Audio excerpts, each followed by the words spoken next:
Greetings, it is I, Tentus Naravan Dracovin, Lord and Emperor of the Dracovin Empire, and welcome. It's time to talk about some more of BESM, Big Eyes, Small Mouth. I've been going through it, talking a lot about character creations and a bunch of the rules, and that's what we're sort of getting into some now. I would say this is a little bit of a different episode because this is a section of the book which I'm going to be going over that's talking about playing in an anime world. That's effectively what it is. And I've been talking about what you can do to have anime worlds as a game master in my other series of episodes around BESM and anime series. But it's more than just the game master designing it or your characters building in it. We have to talk about the general characteristics of an anime world. So why don't we dive into that today and just break it down? The first thing we have to talk about is, of course, fan service. Now, when I say fan service, people start thinking first about very, obscene kind of things, very lewd sort of things happening in an anime. But when BESM talks about fan service, it means something completely different. It's using the word in a different way.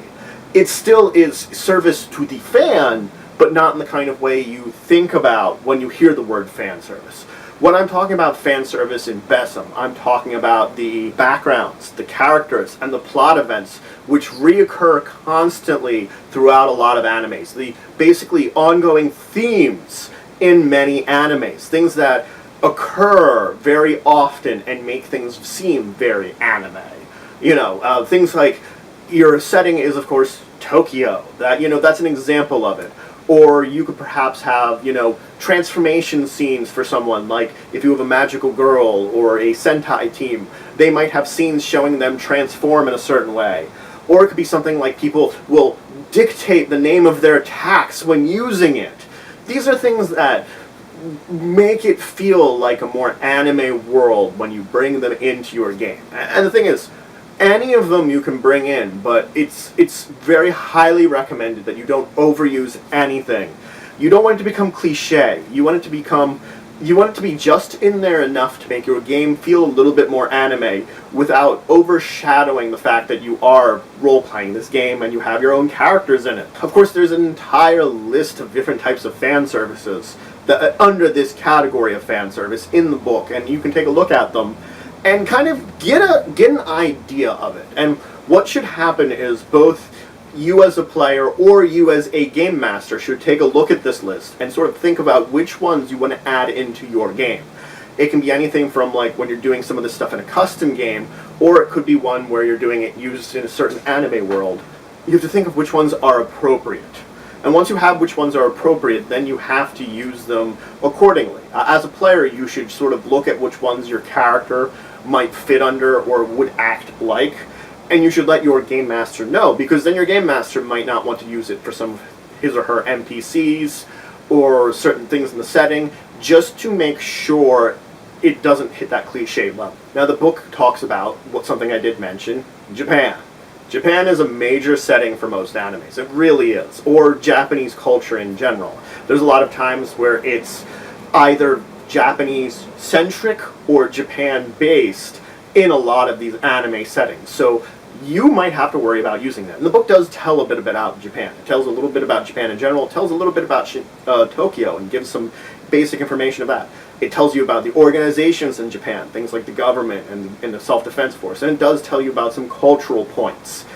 These are all good ones to give you a basis of, like, if Japan is the center of your anime world, that this is the basis you're looking at. On the other hand, you might want to do some research yourself depending on either if you're the game master. You definitely have to know enough to pass it off as Japan. Basically, you have to know enough to pass your world off as that. On the other hand, if you're a player, you have to know enough to put your character in the circumstances. What would your character know about this world? And you have to know it appreciates. So it may require some research on your end, or at least, enough that you have to look to get a basic understanding. You don't have to be an expert on any of these things. You just have to know enough that everybody at the table can pass it off as you're doing it correctly. It's like, and someone shouldn't be able to be like, that doesn't make sense. You want everybody to feel like things are as realistic as you're making them. Now, the final thing I want to talk about today when we're talking about playing in an anime world is there are 8 pieces of advice the book gives to both player characters and GMs generally to make you better play in an anime world, of course. And the first one is watch lots of anime.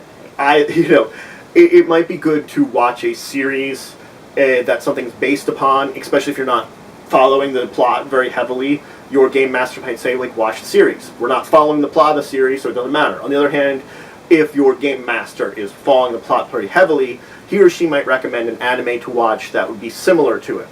Or, just if it's a custom world your game master's making up, they might just suggest a few different animes to watch to get an idea of the genre that you're playing within. Certain things like that. Like, for instance, if you're doing like an animal training one, it might be good to watch something more like a Pokemon or a Digimon, because those are sort of animal training type anime. On the other hand, if you're doing a magical girl game, then they might say, like, depending on the type of magical girl, they could say to watch a Precure series, Cardcaptor Sakura, Sailor Moon, those sort of things. Action adventure can be depending on if it's like a fantasy based. If it's fantasy based, you might go like, oh, watch Slayers. The list goes on. I could go on all day with this, but watching a lot of anime helps. Now, the second one is to be innovative in your character design. This means try to be creative when you're putting things together in your character. Be inventive. Don't just go for like a lot of basic things. Just don't be like, I'm just do punches. Try to be creative in the way. Fit, of course. If it's a world where punches are very important, sure, do punches, but maybe like come up with special attacks or something special, like I know, like snakebite fist. Be a little bit of innovative in your character design to add, of course, character to your character. After that, the next one would be to choose a few defects for your character. Make sure that you have a few, because defects are a great way for your game master to incorporate your character into a story. Your defects are like weak points which your character can try to overcome and become better. So your game master is going to sort of focus on them more usually. The weak points of your character are going to be important in that mannerism. That because they have these weaknesses, they can develop themselves better. So that's why defects have a use to your character. More than just being like, oh, that's sort of annoying, I have this defect. It's, well, yes, but it allows me to play my character more because I'm playing off of a problem that my character has. And the flaws of our characters are usually where the most character comes from. Now, another major one is, for whatever game you're doing, if you're doing one that's more of a custom world, or you're doing one that's only loosely based on a world, even, try not to mimic a character from an anime exactly.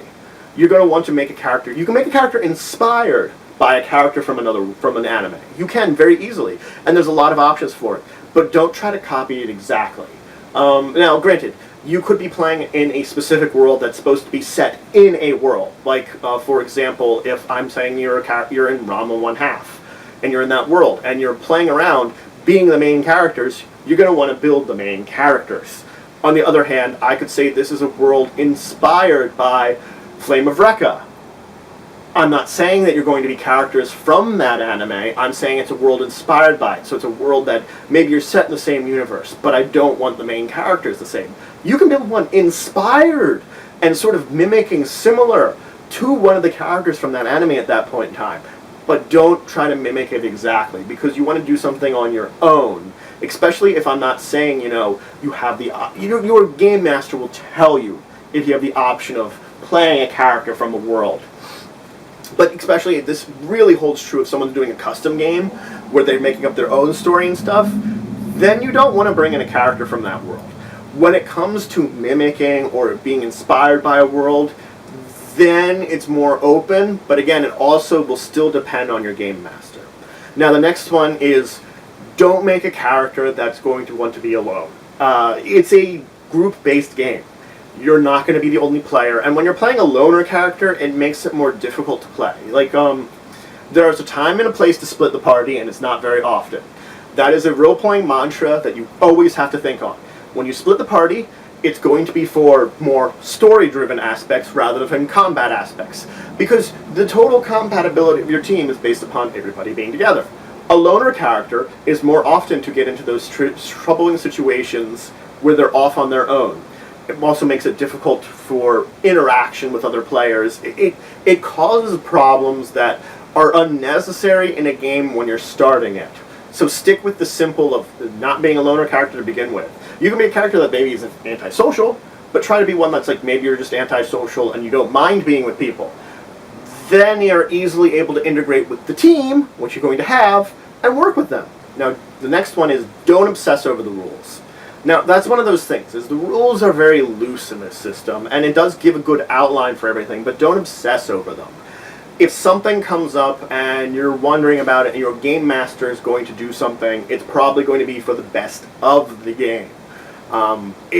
Which I'm going to lead, that's going to actually lead me into the next one, which I will mention in a second, is that, you know, whatever's going on in the world, it should reflect a good mannerism for all the characters, regardless of the rules. You want to sort of follow the rules as an outline, but they're a guide. That's what they are. They're a guide. There's a time and a place for them, and it's not always. It's dependent on how the situations are playing out. And as long as your characters are surviving and not being kind of messed around with because of this like sort of loss of the rules, as long as it's playing to the favor of the story and the characters in the story, and you still have fun, then don't bother about it. And that's another thing, is trust your game master. That's the next one I wanted to mention. Because your game master is going to make a lot of decisions in the game, whether like it's following the rules exactly or maybe sort of ignoring a rule just to make it more cinematic or more fun. And it's that point in time that you have to give trust to your game master, that they're going to lead you sort of down the tunnel to the correct area. And I know sometimes trust can be hard. And like if something ends up for the worst for the kind of team, you know, you could lose a little of that trust with your game master, but it's sort of like you have to keep it, which is leading into the last one actually, which is give feedback to your game master. That's the last one. And this is reflecting of, you know, when you're trusting them, if you give them feedback, it means you're trusting them enough to give them either positive or negative feedback. You can go to them and say like, I'm not having fun with this. This isn't doing very well. You know, please don't do this sort of thing again. You know, all these sort of things that you can talk with your game master about them, that you can sort of, you know, be a little critical, whether it's positive or negative criticism. Be a little critical, and you're going to like go over them. So that's why, you know, you're not going to try to interrupt the game by talking about the rules or interrupting your GM. You're going to trust them.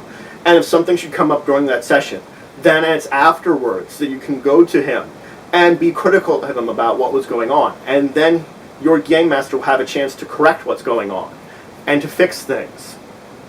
And that's really the way you have to do it. Well, that's it for today. I've gone over some rules or guidelines to playing within an anime world. Some suggestions to your characters, some ideas of what you have to know about, and some ideas of what you have to think about when you're playing in these anime worlds. And again, your game master is going to give you a basis about what kind of world it's going to be, so you know what kind of either research, what kind of character, all these things that you need to know. He's going to give you, he or she, they're going to give you a basis for working off of that. So if you have any questions, comments, anything you want to say, anything you think I left out, please leave in the comments below. Please like this video. It shows your support for the channel, for the Empire, for the work I do. Please subscribe if you already haven't. We're always looking for more members, more citizens of the Empire. And please share this video. If you know anybody to learn from it, or would just enjoy watching it, please share it with them. And until the next time, I bid you farewell.